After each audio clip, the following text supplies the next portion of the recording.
ఆప్కి అదాలత్లో film star Farhan Akhtar గారి మీదున్న ఆరోపణ. ఈయన అనవసరమైన కాంట్రవర్సీస్ లో ఇరుక్కుంటూ ఉంటారు. ఇలా చూడండి సార్, మీ లైఫ్ చాలా సింపుల్ అయింది. మీ పనిలో మాత్రమే ఫోకస్ చేస్తుంటారని ముందే చెప్పారు. అనవసరమైన విషయాలని మీరు కేర్ చేయరు.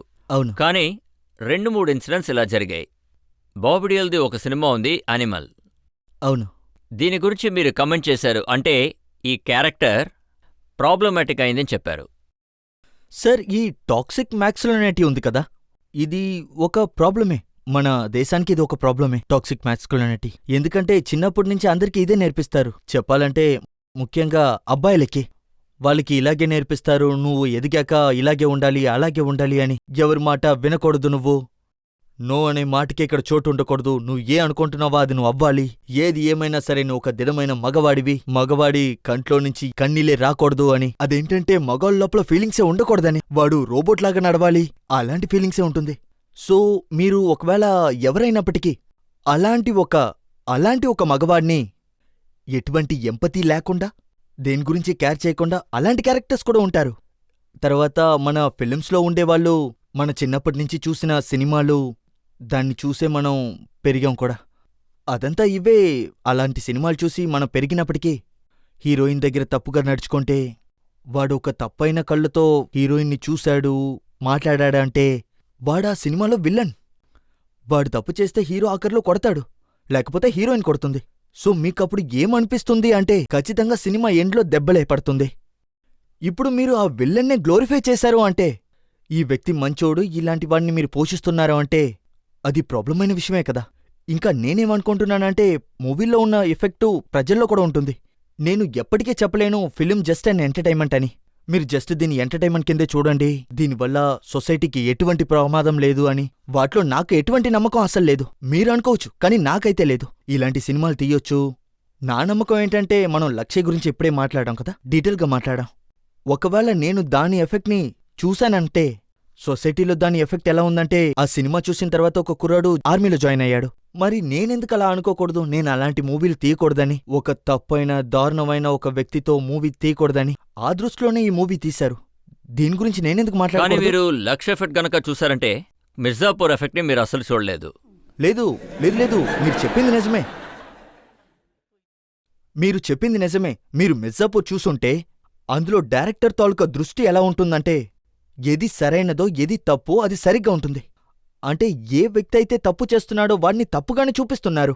నాకు వైలెన్స్ వల్ల ఎటువంటి ప్రాబ్లమూ లేదు, వల్గర్ అయిన డైలాగ్తో కూడా ప్రాబ్లం లేదు. కానీ డైరెక్టర్ తాలూకా దృష్టి అనేది, అతను ఎందుకోసం ప్రజల దగ్గర ఈ సినిమాని తీసుకెళ్తున్నారో, అతని ఇన్వెస్ట్మెంట్ ఏంటి, దేన్ని గ్లోరిఫై చేస్తున్నారనేదే ఇక్కడ ముఖ్యం. అతనేమంటున్నారు, ఇది కూడా ప్రపంచంలో జరుగుతుంది, ఇది సరే అంటున్నారు. మీరు చూపించండి. ఎవరో ఎఫ్ఐఆర్ ఫైల్ చేశారు, అలాగే మీకు వ్యతిరేకంగా కేసు కూడా వేశారు, మిర్జాపూర్ సినిమాకి వ్యతిరేకంగా. అవును, కేసు వేశారు. అది ఎందుకు అంటే, అది మేము మిర్జాపూరు పేరు చెడగొడుతున్నామని. సో అతను ఏమంటున్నారంటే, ఆయన ఏమన్నారంటే, నేను మిర్జాపూర్ వాడిని, నేను ఎక్కడికి వెళ్ళినా నన్ను కాలిం బాయ్ అని పిలుస్తున్నారు అన్నారు. అవును, ఇతనే.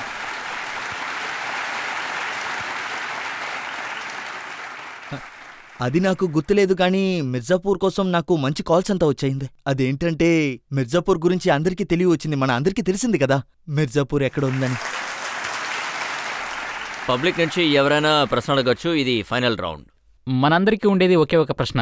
మిమ్మల్ని మేము కూల్ అండ్ కంఫర్ట్ జోన్లో చూసాము, ఇప్పుడు కూడా మీరు కూల్ మూడ్లో ఉన్నారు. మీకు కూడా మీ జీవితంలో ఇటువంటి విషయం ఉందా? అదేంటంటే మిమ్మల్ని ట్రిగర్ చేసేలాగా, కోపపడేలాగా? అవును, ఉంది. ఇందులో ముఖ్యమైన విషయమే అది. Violence against women. మహిళని తప్పుగా చూపించి తప్పుగా మాట్లాడితే నాకు కోపం వస్తుంది.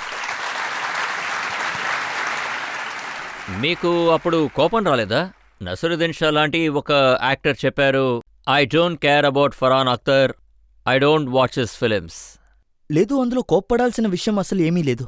నేను కొంచెం డిసప్పాయింట్ అయ్యాను. ఒకవేళ నా మూవీని చూస్తే అతను మైండ్ కూడా మిల్కా సింగ్ చూసిన తర్వాత కూడా ఒక వ్యక్తి ఇలా అన్నారంటే, చెప్పండి, ఆయనకి యాక్టింగ్ నచ్చలేదంటే ఆయన ప్రాబ్లం ఇంకేదో ఉంది అని.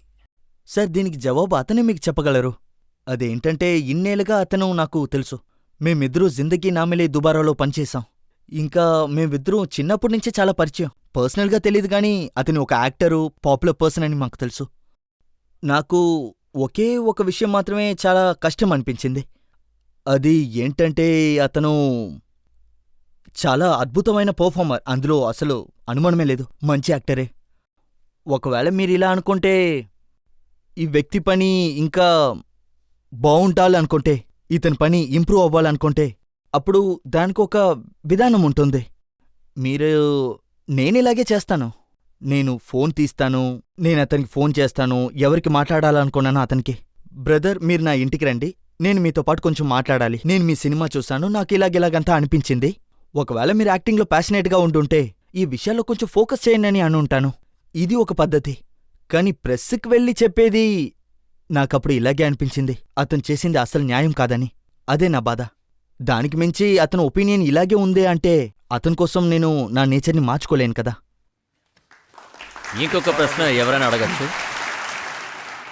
లైఫ్లో మీరు దేనికైనా భయపడ్డారా? నాకు అది ఈ విషయాలనంతా తప్పించి ఏ విషయం అంటే అది చాలా దగ్గరున్నోళ్ళు, ఫ్యామిలీ మెంబర్స్, క్లోజ్ ఫ్రెండ్స్, వాళ్ళు ఆరోగ్యం బావుండాలి, వాళ్ళకేమీ కాకూడదని, వాళ్ళు సేఫ్టీగా ఉండాలి, హెల్తీగా ఉండాలి, ఇది మాత్రమే ఆలోచిస్తూ ఉంటాను. ఎప్పుడు మైండ్లో ఉంటుంది కూడా. కానీ దీన్ని పక్కన పెడితే నా మైండ్లో ఇంకొక విషయం తిరుగుతుంది. అంటే భయపడ్డం వల్లే నేను దాన్ని ద్వేషిస్తున్నాను. అది ఏంటంటే కాక్రోచ్. అందువల్ల నాకు లైఫ్లో ప్రాబ్లం ఉంది. కాక్రోచ్కి భయపడతా? చాలా భయపడతాను. కానీ ఎందుకోసం నేను భయపడుతున్నానో అది నాకే అసలు తెలియట్లేదు. లేదు, జరుగుతుంది. ఈ సర్కిల్ ఆఫ్ లైఫ్లో ఇది ఖచ్చితంగా జరుగుతుంది. నేచర్లో దానికని ఖచ్చితంగా ఒక రోల్ ఉంటుంది. కానీ అది నేను అర్థం చేసుకోలేకపోయాను ఎందుకు అలా ఉందని. ఇంకా అది ఎలాగంటే అది లోపల నుంచి బయటకు వచ్చేటప్పుడు మిమ్మల్ని చూసిన వెంటనే అది ఇలా చేయడం మొదలుపెట్టిందంటే నాకేమనిపిస్తుందంటే నేను ఎంత భయపడుతున్నానో అది టెస్ట్ చేస్తున్నట్టుగా ఉంటుంది. సో అందులో ఏముందో నాకు తెలీదు. కాక్రోచ్ని చూశాక నాకేమనిపిస్తుంది అంటే వెంటనే స్నానం చేసి తీరాలి, అలాగే అనిపిస్తుంది. అది మాత్రమే నేను భయపడ్డానికి ఒక కారణం. నా ప్రశ్న ఏంటంటే, మీరు ఇంతవరకు ఎన్ని మ్యూజిక్ కాన్సెప్ట్ చేశారు? ఏ ఫ్యాన్ అయినా మిమ్మల్ని ఏవైనా పిచ్చిగా చేయమని చెప్పారా? ఏంటి, ఫ్యాన్సా? అవును సార్. అవును, చాలా క్రేజీగా నా దగ్గర ఒకళ్ళు అడిగారు. అడగడం అంటే అడగడం కాదు, స్టేజ్ మీద నుంచి ఒకళ్ళు అరిశారు. అది ఏంటంటే, మీ టీషర్ట్ని విప్పండి.